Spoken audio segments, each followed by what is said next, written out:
చేపట్టిన ఏ ప్రయత్నాలైనా ఇట్లాంటి ఇన్ఫ్రాస్ట్రక్చర్ ప్రయత్నాలని ఆపేయాలి అనుకోవడం ఆయన కొత్త ఏం కాదు. 2019లో మేము సోలార్ ఒప్పందాల మీద పీపీఏలు దాన్ని పెట్టి దాన్ని ముందుకు తీసుకుపోతే ఆయన రాగానే ఇదే విధంగా హుంకాలు చేశారు. అప్పుడు కూడా నేను రాగానే చేసేస్తాను, పాప రాగానే ట్రై కూడా చేశాడు. సాక్షాత్ ప్రధానమంత్రి దగ్గర నుంచి మొట్టికాయలు వేశారు. హైకోర్టులు తిట్టాయి, సుప్రీంకోర్టు తిట్టింది. జపాన్ గవర్నమెంటు సాఫ్ట్ బ్యాంకు వాళ్ళు డైరెక్ట్గా ప్రైమ్ మినిస్టర్కి రిపోర్ట్ చేశారు. అక్కడి నుంచి మొట్టికాయలు పడిన తర్వాత భాష కాస్త ఏమనుకోద్దని నోరు మూసుకొని కుక్కిన్ పెన్ లాగా ఇంతకుముందు టీడీపీ ఏమైతే రాయితీలు ఇచ్చిందో దానికంటే ఒక 5 రూపాయలు ఎక్కువే పెట్టి ఇచ్చారు. మరి ఎందుకు చేశాడు? ఇట్లాంటివన్నీ జగన్మోహన్ రెడ్డి మాట్లాడు. సో జగన్మోహన్ రెడ్డి గారికి ఎంతసేపటికి ఎక్కడో ఒక ఏమంటారు తప్పు ఉందని చూపించి దాన్ని బూచిలాగా చూపించి తన పబ్బాన్ని గడుపుకోవాలనే ప్రయత్నం తప్ప ఆయనకేం లేదు. దీంట్లో ఈ పీపీపీలో ప్రతి ఒక్కరూ చెప్తున్నారు ఆయన స్టార్ట్ చేసింది కేవలం 4 కాలేజీలు, అది కూడా కేవలం సెంట్రల్ గవర్నమెంట్ ఫండింగ్ ఇచ్చిన కాలేజీలో మాత్రమే కొద్దిగా దాని ముందుకెళ్ళాయి. ఆయన సొంతంగా అంటే ఆయన ముఖ్యమంత్రిగా ఉన్నప్పుడు సొంతంగా ₹1 కూడా ఖర్చు పెట్టలేదు. ఈరోజు ఏ మొహంతో ప్రజలకి మేము గవర్నమెంట్ కాలేజీలు కట్టామని చెప్తారు? ₹1 ఆయన ఖజానా నుంచి ఆయన ముఖ్యమంత్రిగా ఉన్నప్పుడు ఖర్చు పెట్టాడా? వాస్తవం చెప్పాలి కదా. లేదు, ఖర్చు పెట్టలేదు. కేవలం సెంట్రల్ గవర్నమెంట్ ఇచ్చిన డబ్బు మాత్రమే ఆయన ఖర్చు పెట్టడం జరిగింది.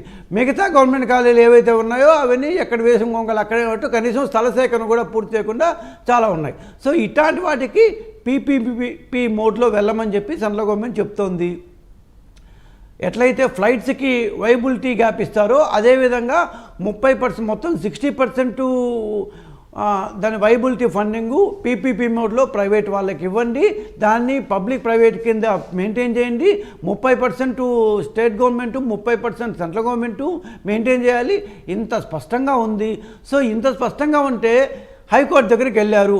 పోనీ కనీసం కోర్టులన్నా ఆయన నమ్ముతారా? వైసీపీ వాళ్ళు కోర్టులన్నా నమ్ముతారు. ఎందుకు కోర్టు సింపుల్గా కోర్టు వారేసింది?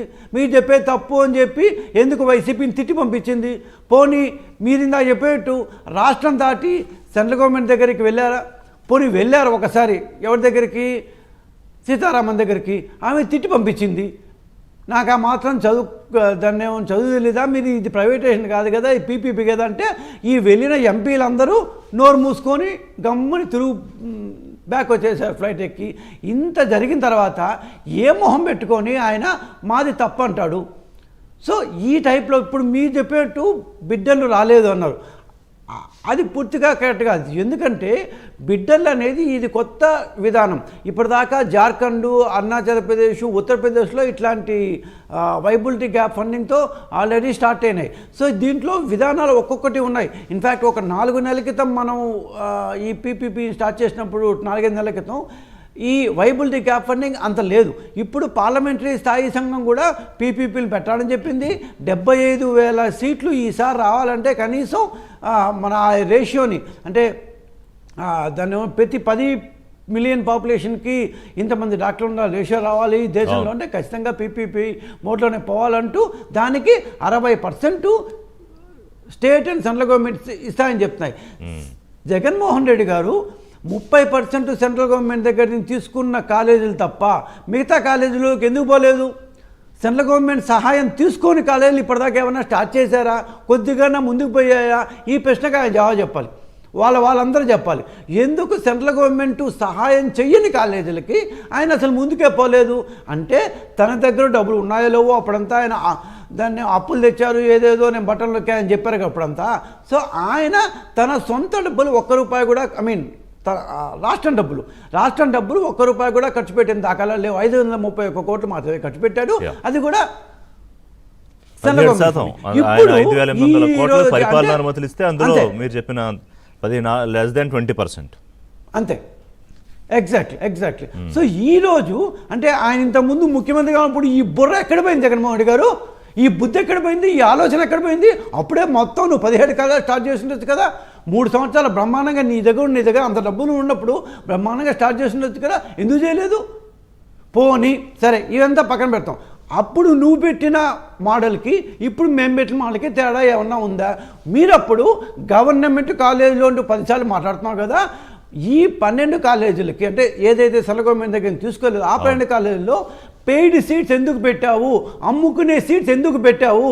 నిజంగానూ ఒకవేళ గవర్నమెంట్ కాలేజీలో ఏ సీట్లు మొత్తం అన్ని కన్వీనర్ కోటాలోనే 15,000 రూపాయల ఫీజే అంటే 50% సీట్లు 20 లక్షల పైన అమ్ముకోవచ్చు అంటూ ఎందుకు పెట్టావు? అంటే నువ్వు జనాలు మోసం చేసావు కదా కదా. మరి ఇవన్నీ ఉన్నాయి. ఈరోజు పీపీపీ మోడల్లో కూడా అంతే ఉంటుంది. నువ్వు పెట్టిన మోడల్కి మేము పెట్టిన మోడల్కి ఏమన్నా తేడా ఉందా? ఏమీ లేదు, అదే మోడలు. కాకపోతే దీంట్లో మా ఆజిమాయిషి కూడా ఉంటుంది అన్నావు. నువ్వు 15 సంవత్సరాల నుంచి 20 సంవత్సరాలు పడుతుంది అంటూ, కానీ అవుతుంది ఏమవుతుంది 15 సంవత్సరాలు పడుతుంది అంటూ చాలా క్యాజువల్ చెప్పావు. అంటే పరిపాలన మీద దాన్ని ఏమంటే ప్రజలకు మనం ఇచ్చే సౌకర్యాల మీద మీకున్న శ్రద్ధ అంతా. మేము 3 ఏళ్ళలో కట్టుకుంటున్నాం చూడండి, 3 ఏళ్ళలో కట్టకపోతే అప్పుడు మాట్లాడండి. సత్యమూర్తి గారు, ఇప్పుడు ఇవాళ నేను వాళ్ళ పత్రికలు కూడా చదువుతాను, ఎందుకంటే ఏం రాశారో తెలుసుకోవడానికి. అంటే మొన్న ఎలా అయితే ఈ బిడ్డలు రాలేదన్నప్పుడు నిన్నంతా ఇదిగో జగన్మోహన్ రెడ్డికి భయపడే పారిపోయారు అంటే ఎక్కడికి దీనికి